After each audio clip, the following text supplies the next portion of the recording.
O ano, kumusta ang Valentine's mga mima? Ako, ito, nagbubukas pa rin ng parcel. Pero syempre, bago ngayon, hi, hello, welcome to my vlog. Diba dapat kapag ka Valentine's, masaya tayo?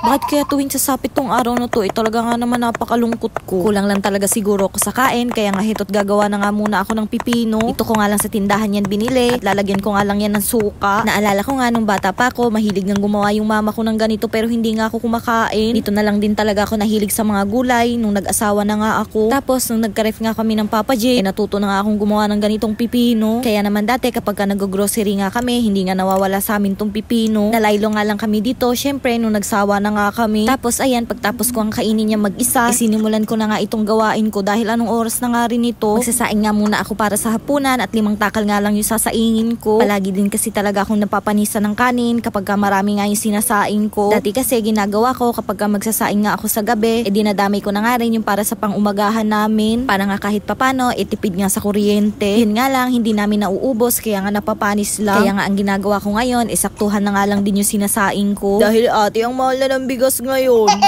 Sa sobrang mahal na nga ng bilihin ngayon, hindi na talaga pwedeng isa nga lang yung kumakayod sa pamilya ngayon. Pero dahil hindi pa naman fully recovered yung katawan ko, hindi pa nga rin ako makabalik sa pagtatrabaho. Kaya ito ate, magbabaka sakali nga muna tayo sa pagpi-feeling vloggeries. Malay mo naman, galawin na ni Meta yung baso, diba? Oy Meta, baka naman. Ikaw na lang talaga ang iniintay. O siya, pagpasensyahan nyo na nga muna yung hanging shelves ko dyan sa kusina dahil wala pa nga akong maisip na mailagay dyan. Alam nyo ba, gustong gusto ko na talagang palitadahan tong kusina ko para nga makapaglagay na rin ako ng hanging cabinet. Diyos ko, pinipigilan ko lang talaga yung sarili ko dahil hindi nga ako marunong. Kaya nga heto't para nga gumanda-ganda sa paningin ko tong kusina ko, nag-order na nga ako ng sabitan ng mga silicone kong sandok. Yung self-adhesive na nga rin yung binili ko para nga hindi na ako magbubutas dito sa kusina. Pag hollow blocks lang kasi yung pagpapakuan mo, hindi nga ako makapit. Nagulat nga ako, 2 nga yung dumating sa akin. Dahil ang alam ko, isa lang talaga yung in-order ko pero 2 nga yung dumating. Pero nung pagka-check ko nga, 2 nga talaga yung na-check out ko. Ayan, check out pa ng madaling araw. Sinabay ko na nga rin palang mag-check out nitong orasan dahil wala nga kaming orasan dito sa bahay. Madali lang din naman tong i-set up dahil meron na nga mga button dyan sa likod. Ang kagandahan nga dito, hindi lang siya basta digital na orasan dahil pwede din talaga siyang pang-alarm. Ewan ko na lang talaga kung maliit pa ang Papa J.